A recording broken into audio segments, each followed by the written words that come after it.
The recent video actually was for me to do a casual promotion for a new moon ceremony I'm doing tomorrow. It will just be a pre-upload, and it's the style I used to do on my Instagram. And of course, I'll shout out the person casually who, like, put me on game to do it in that style, but I did it in a different updated twist. And you'll see what's up tomorrow with it. And pretty much, you know, um, I'm just continuing with the intuition, of course. Like, what we could actually ask, quote unquote, spirit guides, end quote, what the mature human could ask. So that's the thing. We have to delineate, like, within the whole complex of just human beings, aside from no biases, no agendas, just within the human beings, on a bigger perception, on someone view, on a different, even internet respectively, like a different view count beyond this one, but obviously maybe with this one harmonically perhaps. But that's not the point. It's like, what the mature human will do, and who knows the percentage of the beings actually going to mature humanness. And what my definition of mature humanness is, are we asking the quote unquote leaders slash predecessors, what are we really doing to to to to not be so emotional? I'm not saying emotions are bad. I'm just saying, like, why so in a relationship with emotions that could pull you down? And I understand the fine point and the balance of emotions, of choo choo choo, yup. I used to work on a train too. I'm at the library. I'm gonna do some work. Let this train pass. Is it going to hell? Is it going to heaven? I guess that's depending on the collective mindset. And then the recent video, another thing I forgot to mention is we're creating reality in two different ways. There's a higher objectivity that's already doing its own thing no matter what. And then there's our micro influence of collective perception that's creating a material, elusive reality plastered on that reality. And that reality is somehow, that bigger reality is hiding from us, from how we're collectively, like, making, projecting our influences, be it, good, bad, constructive, deconstructive, or, somewhere, anywhere, pivoting around the likes. So I think, not to jump around with the intuition too much, but people could also be miserable because things aren't what they are, like, they're not really hyped up for what they are to be. They're not really, like, jazzed up for what they really are, because when you take a contract and upon a person that you look up to and that you like, you're also taking in their casual, like, settings and patterns without us even realizing it. And what do I mean by that? The settings, they want it to be done in a certain way, casually, in their unique, micro unique way, and their patterns, you look up onto them and you don't realize what their background is. So on an energetic, emotional, esoteric level, you're taking on their patterns and influences, and you don't have to necessarily know, like, so we have to be really careful with these contracts, and may they be clearly verbalized and validated, and possibly resetted. That's the thing. But we don't really jive like that.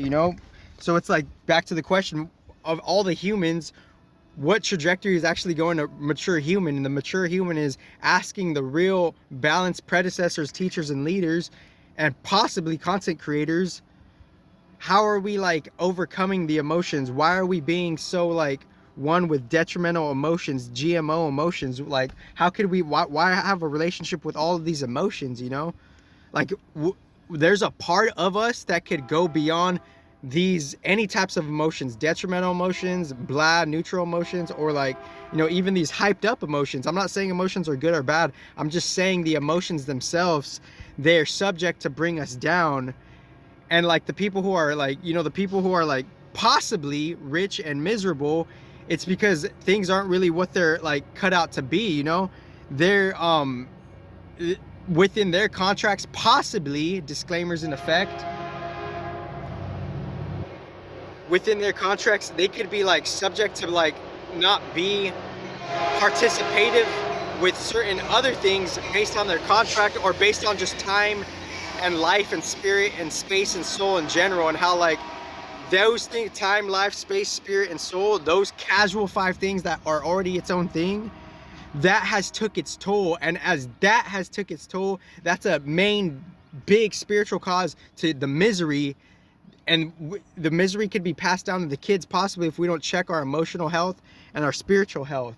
So if that's left unchecked, then you wonder why your kids are fucking miserable. Then you wonder why you're fucking miserable. Then you wonder why your fucking family and your partners are miserable, because you're not checking the real spiritual health, the real emotional health, and the real sociological health. And what do I mean by sociological health? How things are moving in real fucking time.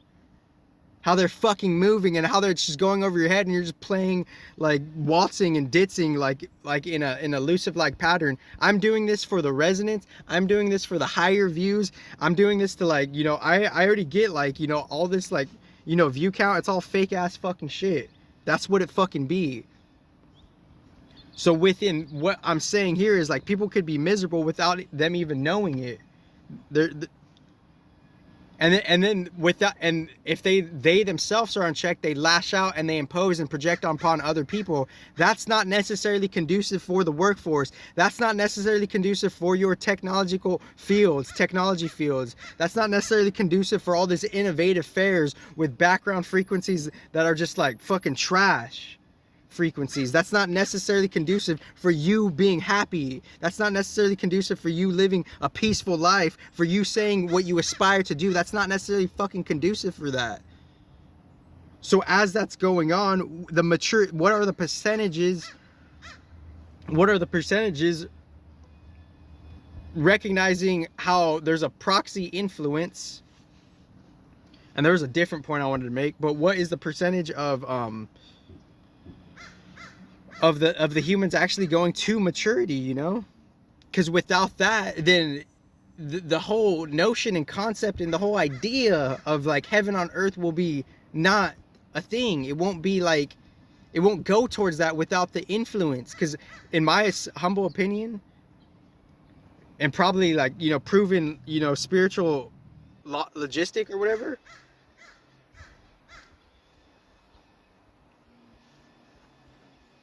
I think communication is action.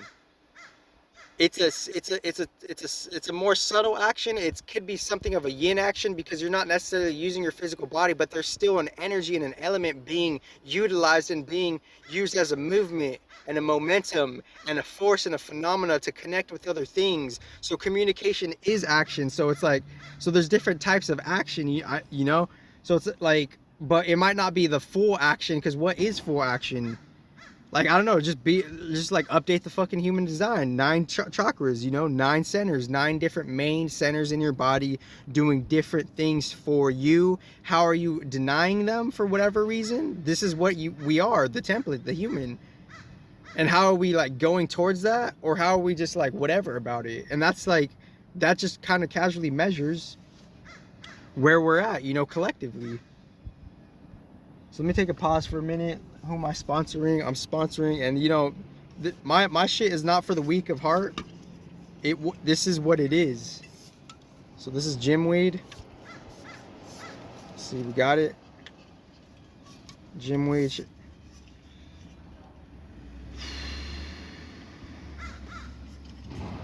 Proxy.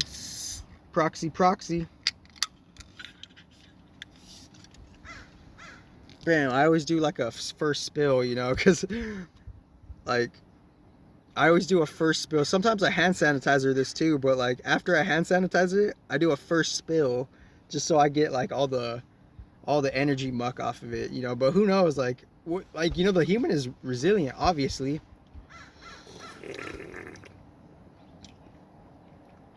So yeah, this video was just kind of just me saying like, this is a promotion for me to do a certain new moon ceremony tomorrow, and it's nothing like me just rambling, ranting, and just doing these like radical type of like mini podcast.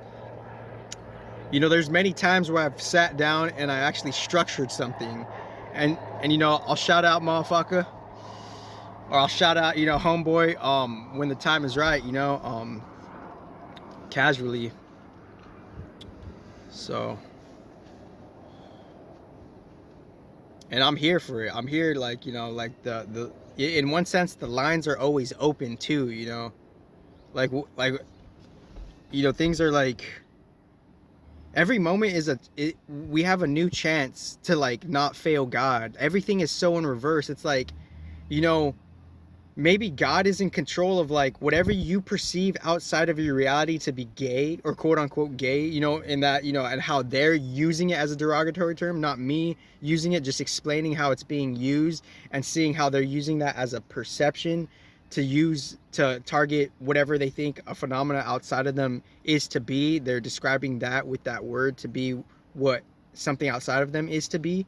And what that is could be anything to anybody. And what I really mean by that is maybe God's doing that because on a reverse engineer level, maybe that's what God thinks of you. You right there. If you think something outside of you is gay, maybe God thinks of you because you don't know what God is and you're underestimating God. The whole fucking thing. So everything is fair to your fairness and to your best life ever. Perfect grace.